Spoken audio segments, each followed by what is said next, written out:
আসসালামু আলাইকুম ওয়া রাহমাতুল্লাহি ওয়া বারাকাতুহু। আলহামদুলিল্লাহি রাব্বিল আলামিন ওয়াল আকিবাতু লিল মুত্তাকিন ওয়াসসালাতু ওয়াসসালামু আলা রাসূলিহিল কারীম আম্মা বাদ। সম্মানিত দর্শক শ্রোতা, দারুস সুন্নাহ ইন্টারন্যাশনাল মাদ্রাসা নিবেদিত আলোকিত রমজান অনুষ্ঠানে আপনাদের সবাইকে স্বাগত জানাচ্ছি মুফতি মোহাম্মদ সিদ্দিকুর রহমান সরকার। দর্শক, প্রতিদিনের মতো আজও একটি গুরুত্বপূর্ণ বিষয় নিয়ে উপস্থিত হয়েছে, সেটি হলো আহলে বাইতের মর্যাদা। এ বিষয়ে যারা কথা বলবেন, চলুন তাদের সাথে আপনাদের পরিচয় করিয়ে দিই। আমার ডান পাশে আছেন আপনাদের সকলের পরিচিত মুখ, বিশিষ্ট আলেম দ্বীন হযরত মাওলানা মুফতি মোহাম্মদ গোলাম কবির আল কাদরি। আসসালামু আলাইকুম রহমতুল্লাহ তাআলা ওয়া বারাকাতুহু। আমাদের সাথে আরও আছেন আপনাদের সকলের পরিচিত মুখ, বিশিষ্ট মিডিয়া ব্যক্তিত্ব, তরুণ আলেম দ্বীন হযরত মাওলানা হাফেজ মুফতি মোহাম্মদ মাসউদ রিজভী। আসসালামু আলাইকুম রহমতুল্লাহি ওয়া বারাকাতুহু। ওয়ালাইকুম সালাম ওয়া রাহমাতুল্লাহি ওয়া বারাকাতুহু। আপনাদের দুজনকে আমাদের স্টুডিওতে স্বাগত। আপনাকে ধন্যবাদ। আলহামদুলিল্লাহ। সুপ্রিয় দর্শক শ্রোতা, রাসূল করিম সাল্লাল্লাহু আলাইহি ওয়াসাল্লাম আল্লাহর পক্ষ থেকে আমাদের জন্য সবচেয়ে বড় নিয়ামত, আমানত। নবীজির মাধ্যমেই কিন্তু আমরা কোরআন পেয়েছি, দ্বীন পেয়েছি, ইসলাম পেয়েছি। সেই নবীজি চলে গেলে সেই কোরআনের দায়িত্ব কারা পালন করবেন, কারা কোরআনের ধারাবাহিক হবেন? এই ধারাবাহক যারা হবেন তারা হচ্ছেন আহলে বাইত। সে আহলে বাইতের মর্যাদা নিয়ে আমরা কথা বলবো। শুরুতে যাচ্ছি আমরা মাসুদ রিজভী আপনার কাছে। আহলে বাইত বলতে আমরা কি বুঝি?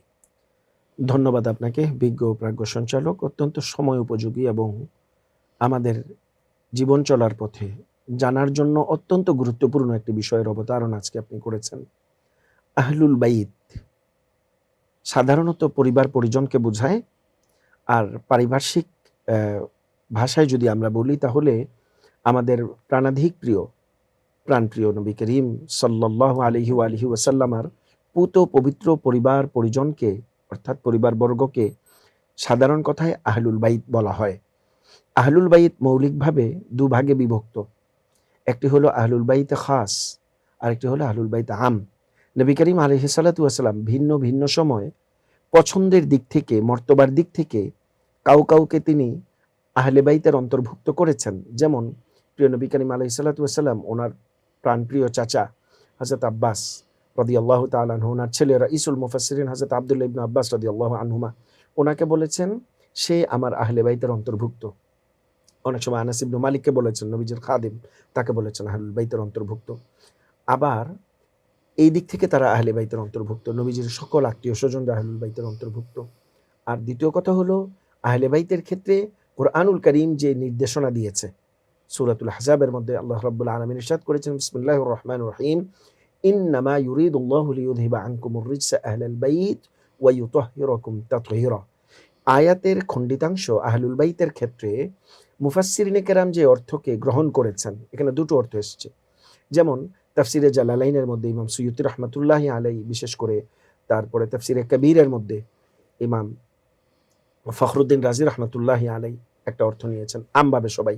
বিশেষ করে হাফিজ ইবনে কাসির তার বিখ্যাত কিতাব তাফসির ইবনে কাসিরের মধ্যে তিনি বলেছেন, এখানে আহলুল বাইত মানে নবী করিম আলাইহিস সালাতু ওয়াস সালামের তামাম আহলিয়া যারা ছিলেন, আজওয়াজাতে মুতাহহারাত যারা ছিলেন, আমাদের আম্মি জানগণ, উম্মুল মুমিনিন যারা ছিলেন, হ্যাঁ, তারা প্রত্যেকেই হলেন আহলুল বাইতের অন্তর্ভুক্ত। একটি বিষয়। আরেকটি বিষয় হলো আহলে বাইতে খাস বলতে আরেকটি তাফসির করা হয়েছে। তাফসিরের ক্ষেত্রে ভিন্ন ভিন্ন রকম অর্থ মুফাসসিরিনে কেরাম গ্রহণ করে থাকেন। যেমন দীর্ঘ ব্যাখ্যাও রয়েছে, দীর্ঘ ব্যাখ্যা সাপেক্ষে কথাগুলো উল্লেখ করা হয়েছে। যেমন হযরত ইসমাঈল হাক্কি হানাফি রাহমাতুল্লাহি আলাইহি তার বিখ্যাত তাফসিরের কিতাব তাফসির রুহুল বায়ানের মধ্যে ইমাম সৈয়দ মুহাম্মদ আলুসি হানাফি বাগদাদি আন-নাকশবন্দি রাহমাতুল্লাহ আলাইহি তার বিখ্যাত কিতাব তাফসির রুহুল মাআনি, তাফসির কুরআনিল আযীম ওয়া সাব'আল মাথানির মধ্যে বর্ণনা করেছেন আহলে বাইত বলতে এখানে খাস আরেকটি নির্ধারিত জায়গা রয়েছে। এর মধ্যে হযরত সাইয়্যিদানা খাতুনে জান্নাত ফাতেমাতুজ জাহরা সালামুল্লাহি আলাইহা, সৈয়দনা আলী ইবনে আবি তালিব রাদিয়াল্লাহু আনহুম, হযরত সৈয়দনা মাওলা ইমাম হাসান, হযরত সৈয়দনা ইমাম হুসাইন রাদিয়াল্লাহু আনহুম, এই চারজন এবং নবী করিম আলাইহিস সালাতু ওয়াস সালাম ওনারা। তবে সর্বজন বিদিত মুহাদ্দিসিন, মুফাসসিরিন এবং ফুকাহায়ে কেরামগণের যে সর্বজন বিদিত জামহুর যে বর্ণনা আছে, সে বর্ণনা মতে হলো ইমাম হাসান এবং ইমাম হুসাইন আলাইহিমা সালাম রাদিয়াল্লাহু আনহুমা ওয়া আরদাহুমা, এই দুইজনের বংশধর কিয়ামত পর্যন্ত যারা আসবে তারা প্রত্যেকেই আহলুল বাইতের অন্তর্ভুক্ত। চমৎকার বলছেন। আপনার কাছে আবার আসবো। মুফতি গোলাম কবির, আপনি একটু বলবেন আমাদেরকে যে এই আহলে বাইতের গুরুত্ব সম্পর্কে আল্লাহ সুবহানাহু ওয়া তাআলা কি বলেছেন? আলহামদুলিল্লাহ ওয়াসসালাতু ওয়াসসালামু আলা রাসূলিল্লাহ ওয়া আলা আলিহি ওয়াসহাবিহি আজমাইন। জনাব উপস্থাপক, আপনাকে অশেষ ধন্যবাদ। খুব প্রয়োজনীয় একটা বিষয়, রাসূল পাক সাল্লাল্লাহু আলাইহি ওয়াসাল্লামের আহলে বাইতে কেরাম। আজকের দিনে এটা আলোচিত সমালোচিত দুইভাবে এটাকে বলা যায়। আল্লাহ পাক সুবহানাহু ওয়া তাআলা কুরআনে আজিমের মধ্যে ইরশাদ করেছেন, কুল লা আসআলুকুম আলাইহি আজরা ইল্লাল মাওয়াদ্দাতা ফিল কুরবা। আল্লাহ সুবহানাহু ওয়া তাআলা আপন হাবিব সাল্লাল্লাহু তাআলা আলাইহি ওয়াসাল্লামকে বলছেন, ইয়া রাসূলুল্লাহ, আপনি আপনার উম্মতদেরকে বলে দিন, হে আমার উম্মতেরা, আমি তোমাদের কাছে কোনো কিছু বিনিময় চাই না। আমি তোমাদেরকে ঈমান দিয়েছি, ইসলাম দিয়েছি, কাল কিয়ামতের ময়দানে আমার ওসিলায় তোমরা জান্নাতি হবে। এই সকল কিছুর বিনিময়ে আমি তোমাদের কাছে উজরত চাই না, কোনো বিনিময় চাই না। একটা জিনিসই চাই, যে ইল্লাল মাওয়াদ্দাতা ফিল কুরবা। আমি তোমাদের কাছে একটা বিষয় চাই, এটা হলো তোমরা আমার আহলে বাইতকে ভালোবাসবে। তার মানে এই আয়াতে কারিমার দ্বারা সাব্যস্ত হয় যে রাসূল পাক সাল্লাল্লাহু তাআলা আলাইহি ওয়াসাল্লামের আহলে বাইত তথা পরিবার বর্গের লোকদেরকে ভালোবাসা মুমিনের উপরে, প্রত্যেকটা মুমিন নর এবং নারীর উপরে ফরজ, অপরিহার্য। যেমনিভাবে নামাজ পড়া ফরজ, ঠিক তেমনিভাবে রাসূল পাকের আহলে বাইত রিদওয়ানুল্লাহি তাআলা আলাইহিম আজমাইনদেরকে ভালোবাসা এরকমভাবে ফরজ।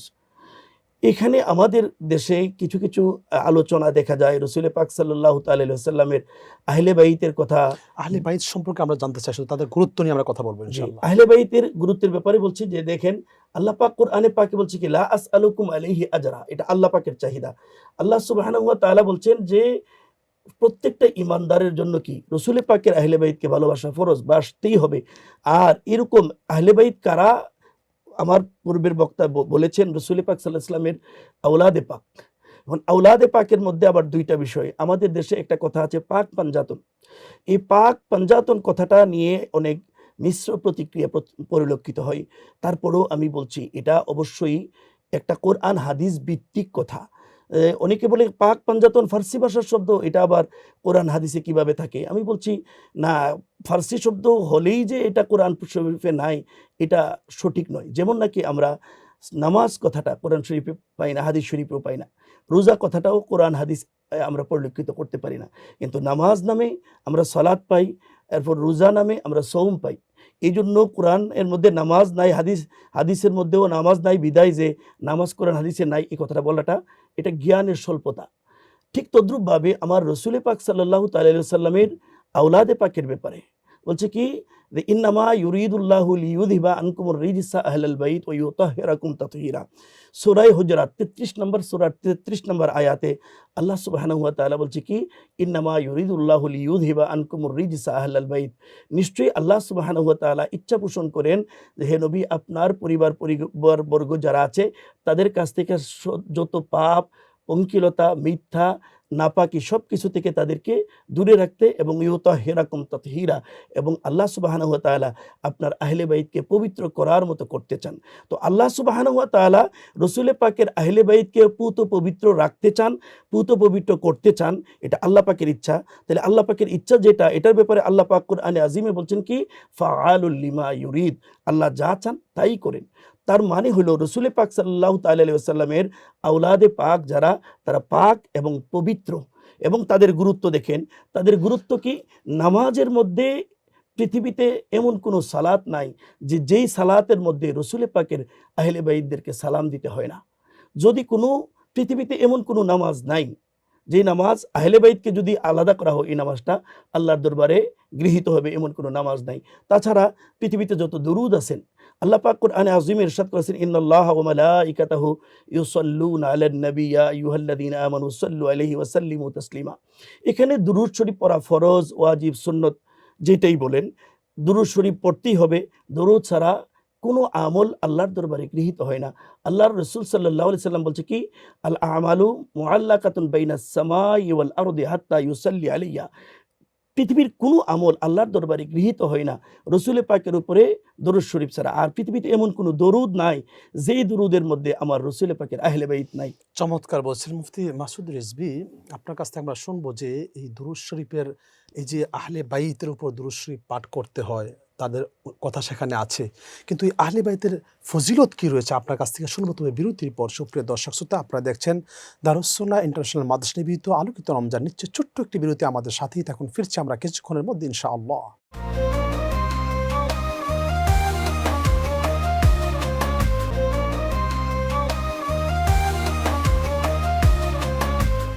আলহামদুলিল্লাহ, সুপ্রিয় দর্শক শ্রোতা, বিরতির পর ফিরে আসলাম আলোকিত রমজান অনুষ্ঠানে। দর্শক, আমরা আলোচনা করছিলাম আহলে বাইতের মর্যাদা নিয়ে। মুফতি মাসুদ রেজভী, আপনি আমাদেরকে বলবেন যে এই আহলে বাইতের ফজিলত সম্পর্কে। ইসলামিক জীবন ব্যবস্থার সর্বোচ্চ গুরুত্বপূর্ণ একটি ইবাদতের গুরুত্বপূর্ণ একটি অংশ, সেই দরুদ শরীফের একটি গুরুত্বপূর্ণ অংশ হলো আহলুল বাইত।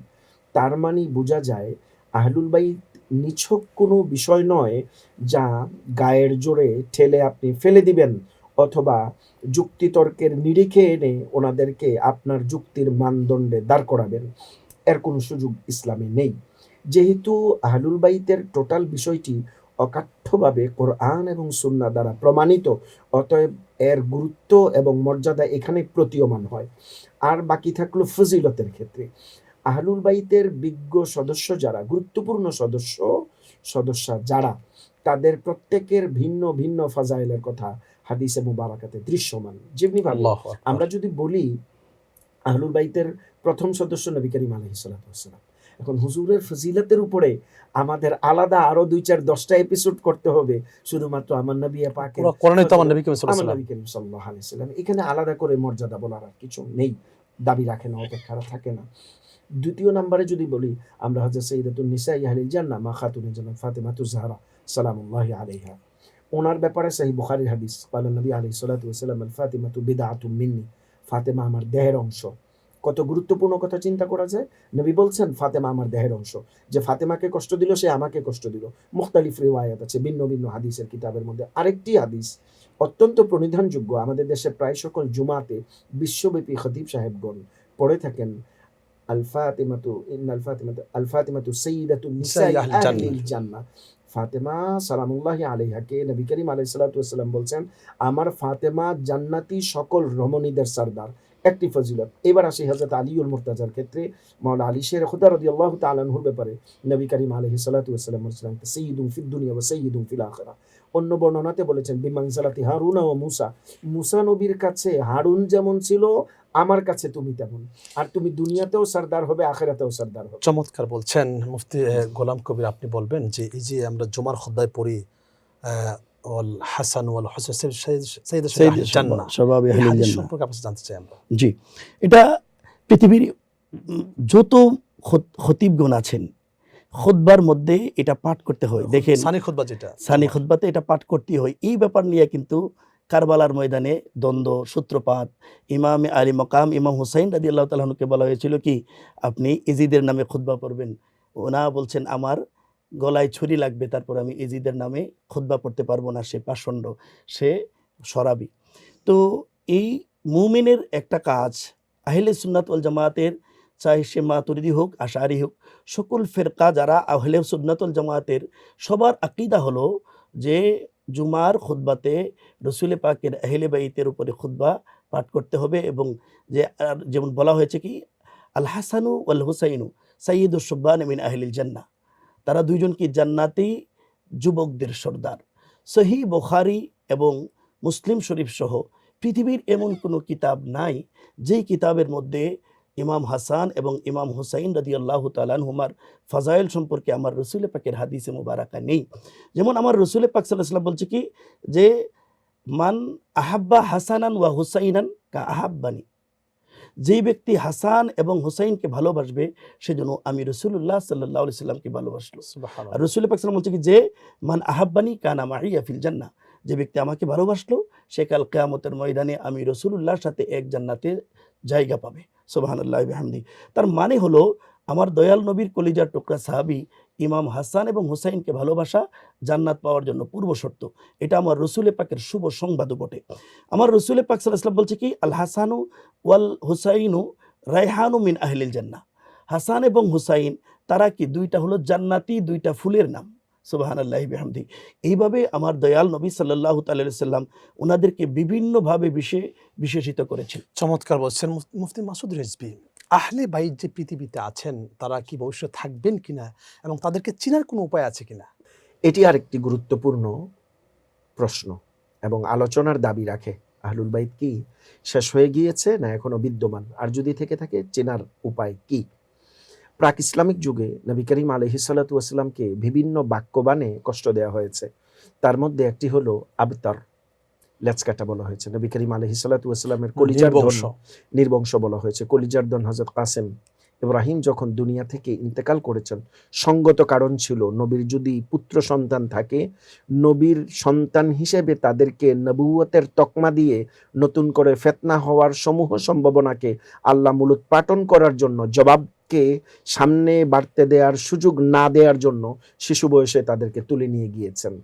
এই অবস্থা যখন হলো, একদিক থেকে প্রিয় নবী রাসূল করিম সাল্লাল্লাহু আলাইহি ওয়াসাল্লাম ব্যথাতুর হৃদয়ে তিনি বসে আছেন, অপর দিক থেকে এরকম কথা আসতে থাকলো। আল্লাহ রাব্বুল আলামিন সান্ত্বনার বাণী শোনালেন, আপনি চিন্তা করার কোনো কারণ নেই। আপনাকে যারা নির্বংশ বলেছে, প্রকারান্তরে তারাই নির্বংশ হিসেবে পৃথিবীতে মানুষের সামনে অপমানিত হবে, লাঞ্ছিত হবে, অপদস্থ হবে। আপনি দেখুন, তখনকার সময় যারা এই অপবাদগুলো দিয়েছে তাদের বংশধর আছে বলে আমরা এখন পর্যন্ত কোনো তথ্য পাই না, এবং তাদের গর্বিত বংশধর বলেও কিন্তু কেউ কখনো নিজেদেরকে দাবি করার অপচেষ্টা চালায় না। বিপরীত দিকে ইমাম সৈয়দনা হাসান এবং হুসাইন রাদিয়াল্লাহু আনহুমা ওয়া আলাইহিমাস সালাম, নবী বংশের এই দুইজন প্রস্ফুটিত ফুল।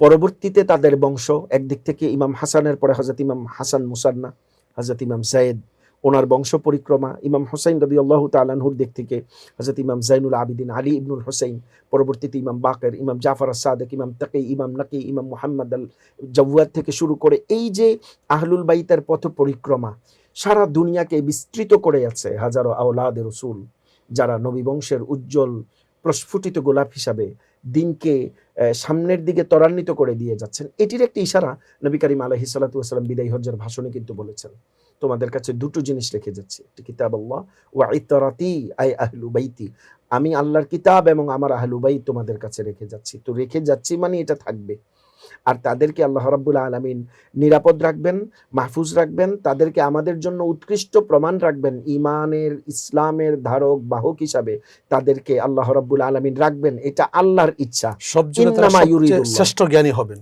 সর্বশ্রেষ্ঠ জ্ঞানী হবে, তারা আকীদার দিক থেকে, তারা চরিত্রের দিক থেকে, তারা সর্বোচ্চ দিক থেকে নিষ্কলঙ্ক হবে, এবং তারা এমন বৈশিষ্ট্যের অধিকারী হবে যাদের মধ্যে থাকবে নবী প্রেমের সর্বোচ্চ নমুনা, নবী আদর্শের সর্বোচ্চ বাস্তবায়ন। তাদেরকে দেখলেই বোঝা যাবে তাদের রং, তাদের ঢং, তাদের চলন বলন কথন সর্বদিক থেকে তারা মহিমান্বিত হবেন। এবং এই জাতীয় আহলুল বাইত যখন কেউ পাও, তোমরা তাদেরকে আঁকড়ে ধরো, এটা নবী করিম আলাইহিসসালাতু ওয়াসসালামের নির্দেশনা। আর যদি আহলে বাইতকে তোমরা কেউ অস্বীকার করো, নবী উপমা দিতে গিয়ে বলেছেন হাদিসা পাকের মধ্যে, মাসালু আহলু বাইতি কামাসালি সাফিনাতি নূহ মান রাকিবাহা নাজা ওয়া মান তাখাল্লাফা আনহা হালাকা। আহলে বাইতের উপমা হলো নূহ নবীর কিস্তির মতন। ওই মহাপ্লাবনে যারা নূহ আলাইহিস সালামের কিস্তিতে আরোহণ করেছিল তারা যেমনি ভাবে মুক্তি পেয়েছিল, শেষ জামানাতে যারা আহলে বাইত তথা নবীর বংশধর পাবে, তাদেরকে আঁকড়ে ধরলে তারাও মুক্তি পাবে। আর যদি তাদেরকে অস্বীকার করে, তাদেরকে অ্যাকসেপ্ট করতে দ্বিধাবোধ করে, তবে তাদের জন্য ধ্বংস অনিবার্য। তো সকল আলোচনার সবিস্তারে মূল প্রতিপাদ্য বিষয় হলো এটাই, নবীর পবিত্র আহলুল বাইত হলো আমাদের ঈমানের অংশ, দিস দ্য পার্ট অফ ঈমান। এটি হলো প্রথম কথা। দ্বিতীয় কথা হলো তাদের সুমহান মর্যাদা। তৃতীয় কথা হলো তাদের ফাদাইল। চতুর্থ কথা হলো তাদেরকে অনুসরণ করা, অনুকরণ করা, তাদেরকে পেলে হৃদয়ঙ্গম করে তাদেরকে আঁকড়ে ধরা। এটি আমাদের ঈমানের জন্য, দ্বীনের জন্য জীবনে চলার পথে শুধু দিশা নয়, আমাদের মুক্তিরও দিশা বটে। আপনারা দুজনেই চমৎকার কথা বলেছেন। সময় থাকলে আমরা আলোচনা শুনতে পারতাম। দুজনকে অসংখ্য ধন্যবাদ। সুপ্রিয় দর্শক শ্রোতা, আলোকিত রমজান অনুষ্ঠানের উদ্দেশ্যটাই হলো আপনাদের সবাইকে কোরআন সুন্নাহর জ্ঞানে আলোকিত করা। এই জন্য আমাদের অনুষ্ঠান, আমাদের প্রত্যেকের উচিত যে রাসূল করিম সাল্লাল্লাহু আলাইহি ওয়াসাল্লামের আহলে বাইত যারা হবেন, কিয়ামত পর্যন্ত তারা থাকবেন এবং কোরআন সুন্নাহর সর্বোচ্চ জ্ঞানে তারা গুণী হবেন, এবং তাদের দিকে তাকাইলে বোঝা যাবে তারা জান্নাতি মানুষ। আমরা সে আহলে বাইতের মর্যাদা সম্পর্কে আরও জানবো, তাদেরকে আরও বেশি করে আমরা চিনব, কারণ তাদেরকে অনুসরণ করতে পারলেই কিয়ামতের ময়দানে রাসূল বলেছেন, আমার আহলে বাইত এবং যারা কোরআনকে আঁকড়ে ধরবে তাদেরকে আমি রাসূল হাউজে কাউসারের পানি পান করে জান্নাতে নিয়ে যাব। আল্লাহ সুবহানাহু ওয়া তাআলা আমাদের সবাইকে রাসূল করিম সাল্লাল্লাহু আলাইহি সাল্লামের এই বংশধর তার আহলে বাইত সম্পর্কে জানার বোঝার তৌফিক দান করুক, এই আশা ব্যক্ত রেখে আজ এখানেই বিদায় নিচ্ছি। দেখা হবে আগামীকাল একই অনুষ্ঠানে একই সময়ে। সকলে ভালো থাকবেন। আল্লাহ হাফেজ।